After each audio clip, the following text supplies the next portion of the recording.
Assalamualaikum warahmatullahi wabarakatuh.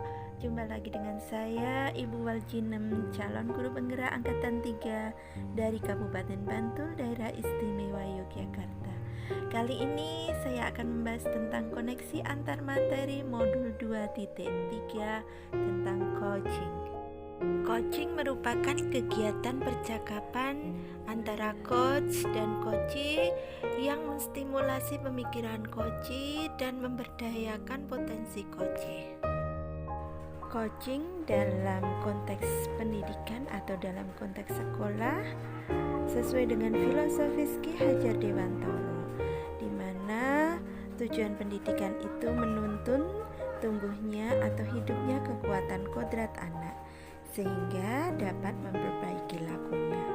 Oleh sebab itu, keterampilan coaching perlu dimiliki oleh para pendidik untuk menuntun segala kekuatan kodrat atau potensi agar mencapai keselamatan dan kebahagiaan sebagai manusia maupun sebagai anggota masyarakat. Sistem Among atau Tutwuri Handayani menjadi salah satu kekuatan dalam pendekatan pendampingan atau coaching bagi guru. Tutwuri yang berarti mengikuti atau mendampingi mempunyai makna mengikuti atau mendampingi perkembangan murid dengan penuh atau holistik berdasarkan cinta kasih, tanpa pamrih, tanpa keinginan menguasai dan memaksa. Handayani atau mempengaruhi mempunyai makna merangsang, memupuk, membimbing, dan memberi teladan agar murid mengembangkan pribadinya melalui disiplin pribadi. Among merupakan bahasa Jawa yang memiliki arti mengasuh, mengikuti, dan mendampingi. Guru atau pamong atau pedagog adalah seorang memiliki cinta kasih dalam membimbing murid sesuai dengan kekuatan kodratnya. Sistem Among dapat disebut juga sebagai upaya memanusiakan sang anak sebagai seorang manusia atau humanisasi. Maka memahami pendekatan coaching menjadi selaras dengan sistem Among sebagai salah satu pendekatan yang memiliki kekuatan untuk menuntun kekuatan kodrat anak atau murid.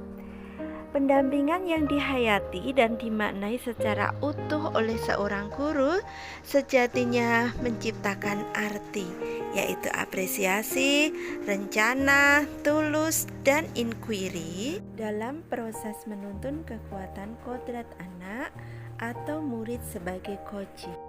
Nah, selanjutnya kita akan membahas keterkaitan antara pembelajaran berdiferensiasi dengan pendekatan coaching. Pembelajaran berdiferensiasi adalah usaha menyesuaikan proses pembelajaran di kelas untuk memenuhi kebutuhan belajar individu.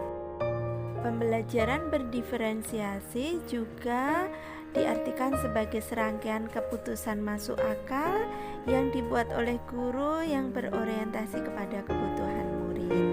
Nah, keputusan-keputusan yang dibuat tersebut adalah yang terkait dengan bagaimana mereka menciptakan lingkungan belajar yang mengundang murid untuk belajar dan bekerja keras untuk mencapai tujuan belajar yang tinggi.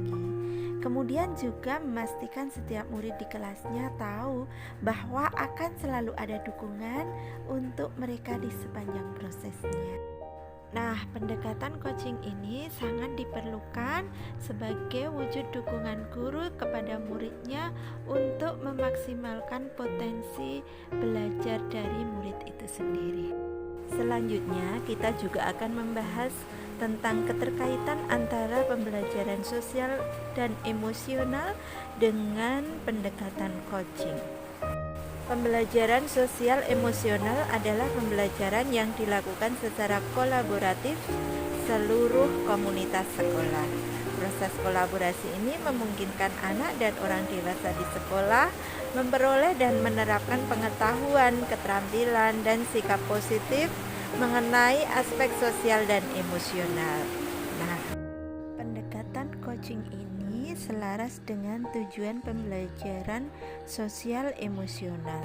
Karena dengan pendekatan coaching, maka antara guru dan murid akan bisa merasakan dan menunjukkan empati, kemudian juga mampu membangun dan mempertahankan hubungan yang positif, serta mampu memaksimalkan kemampuan siswa untuk mengelola emosi dan juga akan memaksimalkan kemampuan siswa dalam membuat keputusan yang bertanggung jawab sesuai dengan diri mereka sendiri tanpa ada campur tangan dari orang lain, dan potensi mereka akan berkembang dalam pengelolaan sosial dan emosionalnya.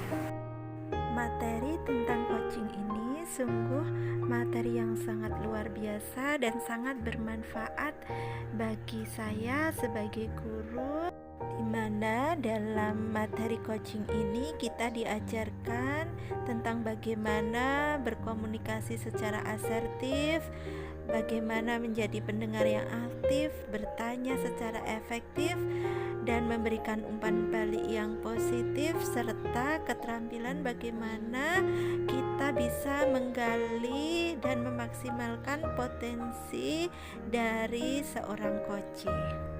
Dengan praktek coaching ini akan terbangun kemitraan yang setara dan harmonis antar warga sekolah. Melalui praktek coaching ini pula, potensi yang dimiliki oleh warga sekolah akan berkembang secara maksimal, dan dengan potensi yang mereka miliki tersebut, mereka akan mampu untuk membuat keputusan sendiri secara bertanggung jawab. Dengan demikian, keterampilan coaching ini dapat membantu profesi saya sebagai guru dalam menjalankan pendidikan yang berpihak pada murid. Demikian koneksi antar materi yang bisa saya sajikan. Semoga bermanfaat. Salam dan bahagia.